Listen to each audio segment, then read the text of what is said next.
ce matin, je suis venu te parler du chemin du miracle.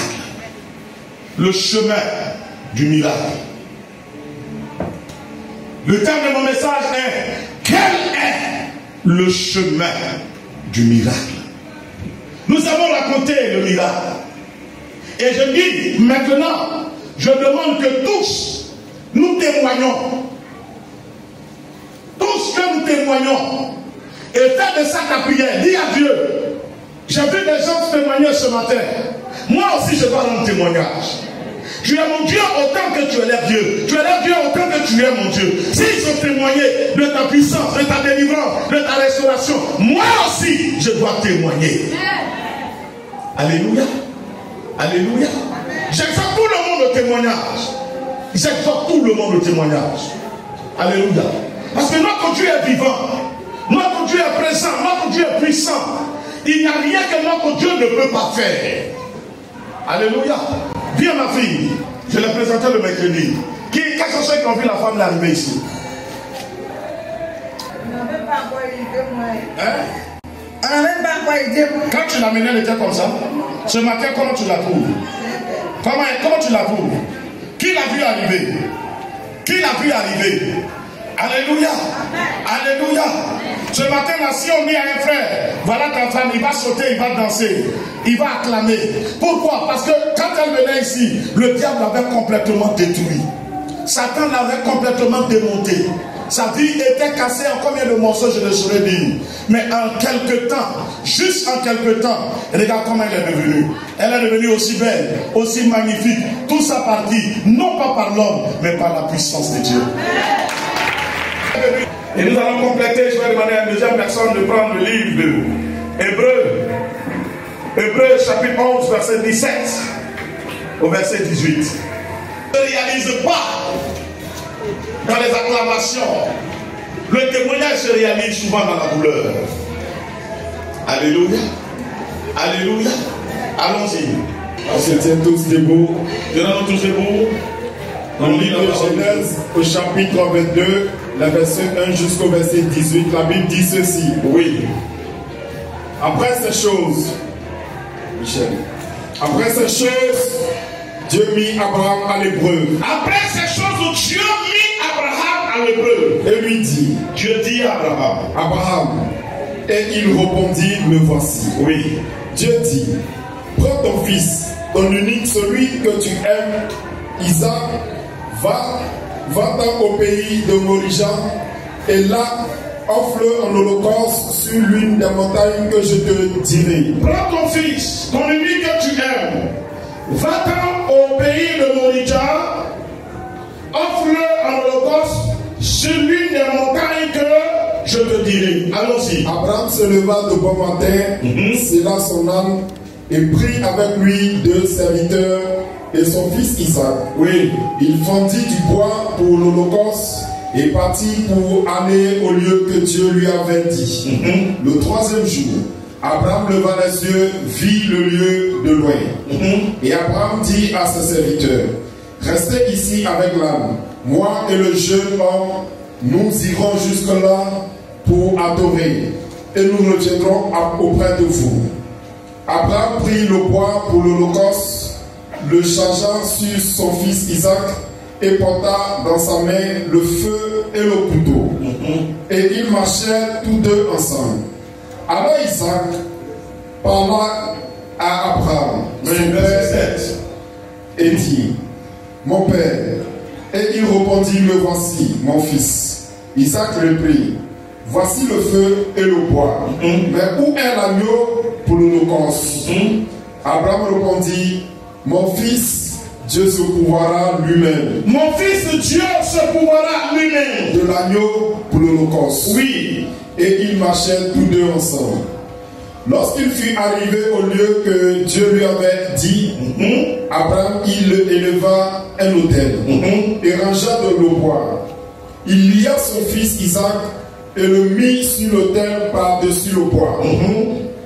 Puis Abraham étendit la main et prit le couteau pour égorger son fils. Oui. Alors que l'Éternel appela des cieux et dit, l'ange de l'Éternel appela des cieux et dit, Abraham, Abraham, Et il répondit, me voici. Il répondit, me voici. Et l'ange dit, oui, n'avance pas ta main sur l'enfant. N'avance plus ta main sur l'enfant. Ne lui fais rien. Ne lui fais rien. Car je sais maintenant que tu crains Dieu. Car je sais maintenant que tu crains Dieu. Et que tu ne m'as pas refusé ton Tu fils. ne m'as pas refusé ton fils, ton unique. Abraham leva les yeux et vit derrière lui un bélier retenu dans un buisson. Abraham leva les yeux et vit derrière lui un bélier retenu dans un buisson par les cornes. Et Abraham alla prendre le bélier et l'offrit en holocauste à la place de son fils. Bien. Verset 14. Abraham donna à ce lieu le nom de Jéhovah Jireh. Abraham donna à ce lieu le nom de Jéhovah Jireh. C'est pourquoi l'on dit aujourd'hui à la montagne de l'Éternel, il sera pourvu. À la présence de l'Éternel, il se pourvoira. L'ange de l'Éternel appela une seconde fois Abraham des cieux et dit, je le jure par moi-même, oui, parole de l'Éternel, oui, parce que tu as fait cela, oui, et que tu n'as pas refusé ton fils, ton unique, oui, je te bénirai, oui, et je multiplierai ta postérité comme les étoiles du ciel, oui, et comme le sable qui est sur le bord de la mer, oui, et ta postérité possédera la porte de ses ennemis. Toutes les nations de la terre seront bénies en ta postérité, parce que tu as obéi à ma voix. Alléluia. Amen. Alléluia. Amen. Acclame la parole de Dieu et à ce moment. Bien, maintenant, je lis un test. Ce merveilleux test. Qui a une partie que nous ne cessons de dire aux prières. Que Jéhovah Jireh. Alléluia. Mais ce qu'on oublie, c'est comment il est devenu Jéhovah Jireh dans la vie d'Abraham. Alléluia. Le miracle que nous souhaitons, que nous attendons tous. Bien aimé, mais comment vient le miracle? C'est là la question. Est-ce que tu m'entends bien? Le miracle. Comment vient le miracle de Dieu dans une vie, dans la vie d'un chrétien? Comment vient le miracle? Le miracle vient par une présence de difficultés. Alléluia. Le miracle, tout miracle vient par une présence de difficultés. J'en cite quelques-uns. La personne est malade, mourant. On l'a soigné, on a tout fait. Comme ma fille, elle a fait tout d'abord. Elle a fait tout, et sa maman peut témoigner. Elle a tout fait. Ils sont allés partout. Il n'y a pas eu de guérison. Venir dans la présence de Dieu. Aujourd'hui, sa vie a changé. Ça, c'est un miracle. Mais comment c'est venu? Ce miracle-là est venu parce qu'elle a été comment? Malade. Je disais hier au frère Marc, aucun chrétien ne peut prier pour être malade ou pour chercher problème parce qu'on a soif de miracle. Mais ce que nous devons garder en nous, c'est que parce que nous marchons avec Dieu, toute situation qui arrive dans notre vie arrive pour que la gloire de Dieu soit vue et faire de nous des témoins du miracle de Dieu. Donc si les épreuves sont les chemins par lesquels le miracle de Dieu arrive, si tu traverses une épreuve, dis-toi qu'un miracle doit forcément se produire. Je parle de qui? De celui qui craint Dieu, de celui qui cherche Dieu, de celui qui compte sur Dieu, de celui qui prie Dieu. J'ai prié, j'ai trouvé une situation que je ne souhaitais pas est venue. Bien aimé, ça ne peut pas rester une honte, parce que, n'est-ce pas, l'histoire dit, Dieu ne nie pas sa parole, mais je marche selon la parole. Je crois en Dieu, je proclame Jésus, je marche selon les principes de Dieu. La situation qui vient devant moi, Dieu va changer cette situation-là en gloire. Mais pour que cette gloire soit bien racontée, ça soit bien vécu, n'est-ce pas, il faut qu'il y ait une situation d'abord. Est-ce qu'on se comprend bien? Est-ce qu'on se comprend bien? Dans beaucoup de situations, les gens croient qu'ils vont mourir. Je veux dire à quelqu'un que tu ne vas pas mourir. Tu as toi aussi ton histoire. Tu as toi aussi ton histoire. Voilà pourquoi tu souffres. Toi aussi tu dois témoigner. Voilà pourquoi tu souffres. Alléluia. Toi aussi tu dois voir Dieu. Voilà pourquoi tu souffres. Et je dis, quand Dieu veut opérer avec quelqu'un, si les parents ont mis tout ce qu'il faut comme confort matériel à ta disposition, Dieu permet qu'une autre situation qui n'a rien à voir avec le matériel vienne. Parce que tu dois avoir toi-même ton histoire propre avec lui. Écoute-moi bien. Vis dans la sanctification. À des moments, on se permet certains loisirs, certains plaisirs bizarres, charnels, qui fait que quand les épreuves arrivent, nous-mêmes on sait que notre relation avec Dieu, ce n'est pas juste. On ment au pasteur, on ment aux uns aux autres, mais on sait qu'on ne peut pas compter sur Dieu. Je ne m'adresse pas à ces gens de personnes. Je m'adresse à ceux qui sont avec Dieu de façon sincère. Je m'adresse à ceux qui marchent avec Dieu de façon sincère. Aucune situation ne va t'arriver et puis ça va rester sur pour le diable. Parce que ta honte est la honte de Dieu.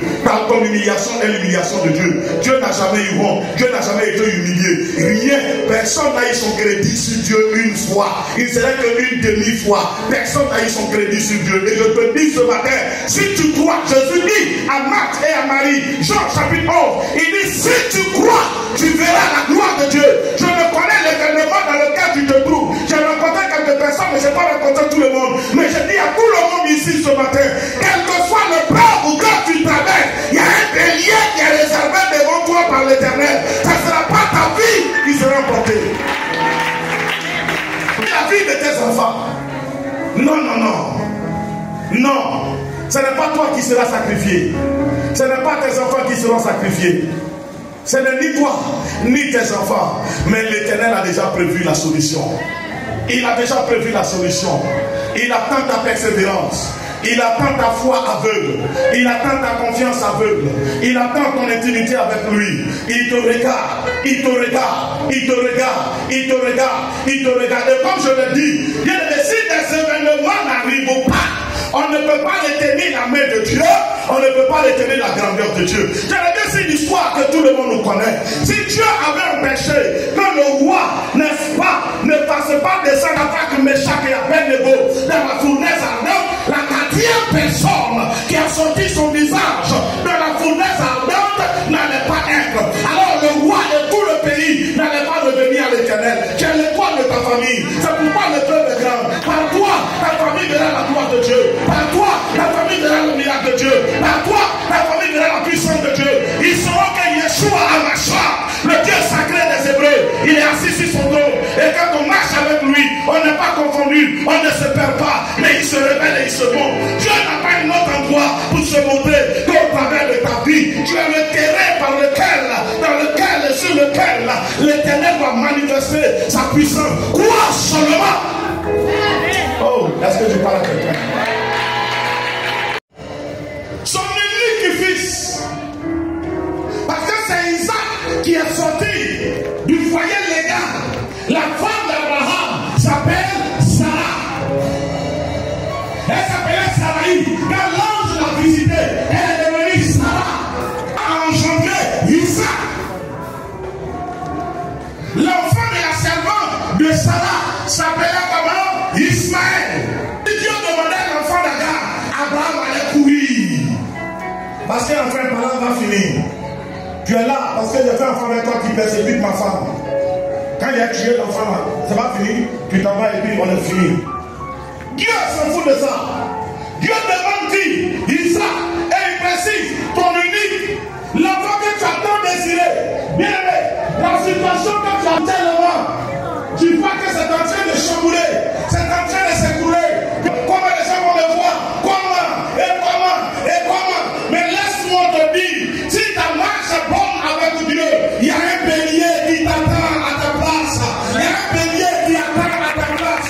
Ton miracle viendra. Cette situation que tu vis vient pour qu'un grand miracle se réalise. Et qu'on retient que toi aussi, Dieu est avec toi. Je m'en vais à la fin de mon message. Dieu te prévient par des visions, par des révélations, par des convictions. Crois, prie et n'aie pas peur. Lorsque l'épreuve arrive, dis-toi que le Seigneur est avec toi. Comprends que le Seigneur est avec toi. Regardez ce qu'il dit. Il dit ici, le verset 17, du chapitre 11 du livre d'Hébreux, 17 et 18, rapidement. 11, 17. Allons-y. Le livre d'Hébreux, chapitre 11, le verset 17 à 18. Oui. C'est par la foi qu'Abraham offrit Isaac. Ce n'est pas par gaieté de cœur. C'est par la foi. Parce qu'il s'agissait de son enfant. C'est par la foi qu'Abraham offrit Isaac. Lorsqu'il fut mis à l'épreuve, Lorsqu'Abraham fut mis à l'épreuve, et qu'il offrit son fils unique, oui, lui qui avait reçu les promesses, oui, et à qui il avait été dit, en Isaac sera nommé par pour toi une postérité. une postérité. Amen. La promesse que Dieu a faite à Abraham, c'est que je vais te donner un enfant. Et ta postérité grandira par ton enfant. Et Dieu finit par réclamer l'enfant comme sacrifice. Abraham a calculé. Il vit pour qui? Qui lui a donné l'enfant? C'est Dieu. Si Dieu donne l'enfant, moi je lui donne. Par la foi, il accepte de donner Isaac. Et Dieu sort un bélier. Et la Bible dit, Abraham est devenu le père de la foi. Qu'est-ce que tu vis? Qu'est-ce qui a volé ta joie? Retrouve ta joie. Retrouve ta quiétude. Retrouve la joie de vivre. Bénis ton Dieu. Adore Dieu. Si tu n'as pas à manger, bénis Dieu. Même si on veut te sortir de maison, bénis Dieu. Je l'ai dit à quelqu'un. Je dis, nous sommes arrivés sur ce terrain. Parce que là-bas, l'église a été cassée. Dieu permet que le diable vienne te pousser. Parce que c'est pas là, Salomon, qui t'a programmé. Il t'a programmé à une grandeur. Mais tu es arrivé au premier niveau. Tu es tellement à l'aise que tu ne veux plus bouger. Le diable vient pour te propulser. Il vient te pincer pour que tu te remues, pour que tu bouges, pour que tu te lèves et que tu rentres dans la destinée que l'Éternel t'a programmée. Satan ne vient pas pour te tuer. Il vient pour te pousser. Et je dis que ce qui t'est arrivé est arrivé pour un témoignage plus grand. Ce que tu vis est arrivé et où se produit pour un témoignage plus grand au nom de Jésus. Tu m'entends bien? Est-ce que tu m'entends bien? Alléluia.